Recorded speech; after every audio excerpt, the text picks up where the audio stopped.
Hello दोस्तों, welcome to my YouTube channel gymnastic वाली। दोस्तों, इस वीडियो में हम वो एमसीक्यू डिस्कस करेंगे जो ऑलरेडी हमारे चैनल पर आ चुके हैं कम्युनिटी पोस्ट के द्वारा। अगर आप मेरे चैनल से जुड़े हुए हैं तो जो दोस्त नहीं जुड़े हुए हैं वो भी यहाँ से बहुत अच्छी तैयारी कर सकते हैं, और जो दोस्त ऑलरेडी जुड़े हुए हैं उनका ये रिवीजन टेस्ट समझ लो। क्योंकि कई बार क्या होता है कि साल 2 साल के बाद या कुछ महीनों के बाद हम भूल जाते हैं कि क्या ऑप्शन था। ये जो मैं नई सीरीज़ स्टार्ट कर रही हूँ इसमें हम रिवीजन क्वेश्चन ही करेंगे। जो नए दोस्त हैं वो इससे जुड़ सकते हैं, नया सीख सकते हैं, और जो ऑलरेडी सीख चुके हैं वो अपना रिवीजन कर सकते हैं और ऑलरेडी लर्न क्वेश्चन को वो पक्का कर सकते हैं। ये जो सीरीज़ है वो अक्टूबर 2022 से रिलेटेड है, यानी कि जो कम्युनिटी पोस्ट में क्वेश्चन हमने अक्टूबर के महीने में पोस्ट किए थे उन्हीं के रिवीजन है। तो चलिए शुरू करते हैं। हमारा पहला question, among the following which country will host the 4th summer youth Olympic games in 2026? The correct answer is Senegal, West Africa में है। आगे बढ़ते हैं नेक्स्ट क्वेश्चन की तरफ। India will host International Olympic Committee session 2023 first time since which year? यानी कि India ने इंटरनेशनल कमेटी का जो सेशन 2023 का था वो पहली बार कौन से ईयर से स्टार्ट किया था? द करेक्ट आंसर इज़ 1983, यानी कि 1983 से। अगला हमारा क्वेश्चन है, विटामिन से रिलेटेड, vitamin E deficiency manifest as all except. Vitamin E की अगर कमी हो जाए तो क्या हो सकता है बाकी सभी ऑप्शंस को छोड़कर? The correct answer is thrombocytopenia. The correct answer is thrombocytopenia. दोस्तों, बीच बीच में जिनसे रिलेटेड डाउट होगा उन ऑप्शंस को हम डिस्कस भी करेंगे। यहाँ पर मैं डिस्कस करना चाहूँगी, thrombocytopenia is a condition in which you have a low blood platelet count. यानी कि वो कंडीशन है, वो स्थिति है, वो अवस्था है जिसमें आपकी ब्लड में प्लेटलेट जो हैं वो कम हो जाते हैं। और अभी हम डिस्कस कर चुके हैं क्वेश्चन 3। आगे बढ़ते हैं क्वेश्चन 4 की तरफ।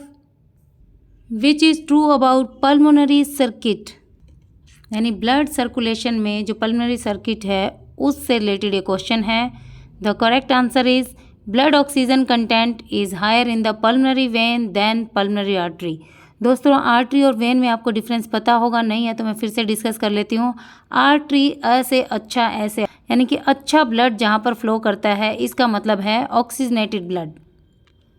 When means you can say bad blood, यानी कि डीऑक्सीजनेटेड ब्लड, जिसमें ऑक्सीजन की मात्रा कम हो या फिर जिसमें कार्बन डाइऑक्साइड की मात्रा ज़्यादा हो, यानी कि वेन्स में डीऑक्सीजनेटेड ब्लड हमारे फ्लो होता है। बट यहाँ पर जो दोस्तों पल्मोनरी वेन है ये हमारा उल्टा हो जाएगा। पल्मोनरी वेन मीन्स कि ऑक्सीजनेटेड ब्लड कैरी करता है और पल्मोनरी आर्टरी यानी कि डीऑक्सीजनेटेड ब्लड यहाँ पर कैरी होगा। यहाँ पर इसका एक्सप्लेनेशन मैं आपको देती हूँ। The pulmonary artery conducts blood from the right ventricle to the lungs. आगे बढ़ते हैं क्वेश्चन 5 की तरफ। If a pregnant women needs treatment with glucocorticoids, this is a hormone from given, which one is preferable? अगर एक pregnant women को glucocorticoids hormone से related अगर ट्रीटमेंट चाहिए तो उसका करेक्ट ऑप्शन है प्रेडनिसोलोन। दोस्तों, प्रेडनिसोलोन जो मेडिसिन है ये स्पेशली ट्रीट करती है health problems related to allergy, blood disorders, skin disease, inflammation यानी स्वेलिंग वगैरह हो, इन्फेक्शन हो, और कुछ हद तक कैंसर रिलेटेड प्रॉब्लम्स को भी ये सॉल्व करती है, मैनेज करती है, and to prevent organ rejection after a transplant. आगे बढ़ते हैं क्वेश्चन 6 की तरफ। Compare to the resting state which is true of the cardiac cycle during exercise. यानी कि अगर हम रेस्टिंग स्टेट से कंपेयर करें, आराम की स्थिति से हम अगर तुलना करते हैं तो कार्डियक साइकिल ड्यूरिंग एक्सरसाइज कौन सा ऑप्शन करेक्ट है? The correct answer is both decrease but greater decrease in diastole. इसका मतलब है दोनों ही डिक्रीज होंगी ड्यूरिंग रेस्ट, क्या चीज़ डिक्रीज़ होंगी? Systole and diastole. But greater जो डिक्रीज़ होगा यानी ज़्यादा से ज़्यादा जो कमी आएगी, जो डिक्रीज़ होगा वो डायस्टोल में। सिस्टोलिक यानी कि हमारे दो होते हैं, systolic blood pressure and diastolic. मतलब systole means contraction and diastole means relaxation. तो यहाँ पर during rest both decrease but greater decrease in diastole. Here D option is correct. आगे बढ़ते हैं क्वेश्चन 7 की तरफ। Frankel's classification is commonly used in. पहले इसका करेक्ट ऑप्शन जान लेते हैं। Correct option is D, tuberculosis of spine. Tuberculosis को हम टीबी बोलते हैं, यानी कि स्पाइन का ये टीबी है, tuberculosis of spine. Frankel grade थे जिन्होंने क्लासिफाई किया था provides an assessment of spinal cord function and is used as a tool in spinal cord injury. आगे बढ़ते हैं क्वेश्चन 8 की तरफ। The segment of vertebral column commonly in rheumatoid arthritis, यानी कि जो बोन से रिलेटेड प्रॉब्लम होती है, गठियाबाज जिसको हम बोलते हैं, उससे रिलेटेड प्रॉब्लम जो है कौन से पर्टिकुलर पार्ट में हो सकती है? एज पर और given option the correct answer is C12, यानी कि C for cervical 1 and 2 bone. C12 is the correct answer, option A. आगे बढ़ते हैं क्वेश्चन 9 की तरफ। If all other variables remain constant, यानी कि अगर दूसरे सारे वेरिएबल वहीं की वहीं हो, यानी कहने का मतलब है कांस्टेंट हो, which of the following is not true of the amount of fluid that would flow through a vessel. यहाँ पर करेक्ट आंसर होगा C, doubling radius of vessel would result in 4 times more flow. Which is about arterial BP यानी blood pressure during progressive dynamic exercise. Progressive dynamic exercise का मतलब है बढ़ते हुए movement में जो धीरे धीरे हम एक्सरसाइज इंटेंसिटी या वॉल्यूम बढ़ाते हैं उससे रिलेटेड। तो यहाँ पर करेक्ट आंसर होगा हमारा A, progressive increase in systolic blood pressure and mean blood pressure but diastolic pressure changes little. कहने का मतलब है कि हमारा सिस्टोलिक ब्लड प्रेशर और जो हमारा मीन यानी कि एवरेज ब्लड प्रेशर वो बढ़ेगा, डायस्टोलिक ब्लड प्रेशर में कम से कम चेंज आएगा। दोस्तों ये सबसे बड़ी हिंट है, ड्यूरिंग एक्सरसाइज की हम बात कर रहे हैं तो कहीं ना कहीं जो भी चेंजेस ज़्यादा होंगे हमारे वो सिस्टोलिक बीपी में ही होंगे, और अगर हम रेस्ट की बात करेंगे तो हमारा डायस्टोलिक से रिलेटेड चेंजेस ज़्यादा होंगे। Now question 11, which is true of blood flow into the coronary arteries at rest. Coronary artery यानी कि हार्ट में जो आर्टरी है उससे रिलेटेड ये क्वेश्चन है। It is greatest during diastolic phase of cardiac cycle. The correct answer is B. आगे बढ़ते हैं क्वेश्चन 12 की तरफ। In a normal individual at rest the venous arterial difference in CO2 content is closest to dash volume percentage. The correct answer here is 5 यानी option A. यानी कि अगर individual rest में है तो वेनस और आर्ट्रियल जो डिफरेंस है कार्बन डाइऑक्साइड के कंटेंट में वो 5% के आसपास होगा। Next question number 13, which type of training would be least effective, यानी कम से कम प्रभावित होगी या कम से कम प्रभावशाली होगी in increasing muscle capillary density. तो correct answer is D, heavy resistance training. कहने का मतलब है हैवी रेजिस्टेंस ट्रेनिंग जिसमें हम बहुत ज़्यादा रेजिस्टेंस देते हैं ट्रेनिंग में, would be least effective in increasing muscle capillary density। आगे बढ़ते हैं क्वेश्चन 14 की तरफ। An athlete undergoes a progressive exercise test until he reaches his VO2 max. Which of the following is true? I think all of the above दोस्तों, क्योंकि lactate concentration जो है वो भी मैक्सिमम तक पहुंच जाएगा, आपका वेंटिलेशन भी, हार्ट रेट भी। So all of the above is correct option here. आगे बढ़ते हैं क्वेश्चन 15 की तरफ। The arterial oxygen content of a normal individual at sea level would be approximately 20% volume. 20% आएगा इसका answer. Next question, when an individual is in the upright position which of the following is true regarding the ventilation perfusion ratio at rest. The correct answer here is C. Alveoli at bottom of lung tend to be over perfused and under ventilated. इस question का मतलब है दोस्तों, जब एक individual सीधा खड़ा होता है यानी अपराइट पोजीशन में होता है तो वेंटिलेशन परफ्यूजन रेशियो से रिलेटेड क्या ऑप्शन आएगा? तो यहाँ पर आएगा कि alveoli at the bottom of lung, यानी कि लंग्स के बिल्कुल नीचे जो एल्वियोली है टेंड टू ओवर परफ्यूज्ड, ज़्यादा से ज़्यादा वो भरने की कंडीशन में होगी। Next question, in a normal individual at rest, यानी रेस्ट की ही बात कर रहे हैं, dash percentage of the total oxygen that is delivered to the cells is taken up. यहाँ पर करेक्ट ऑप्शन है 25. Next question, an athlete performs progressive exercise from rest to 70% VO2 max, maximum oxygen capacity उसकी बताई है 70%, which is true regarding the increase in ventilation that occurs. The correct answer here is it is caused by a proportionally greater increase in tidal volume than in frequency.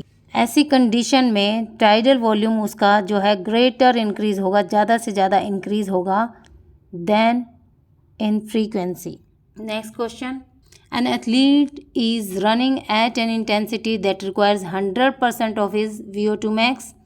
The oxygen used by his respiratory muscles would be approximately, the correct answer here is 10% of his total oxygen uptake.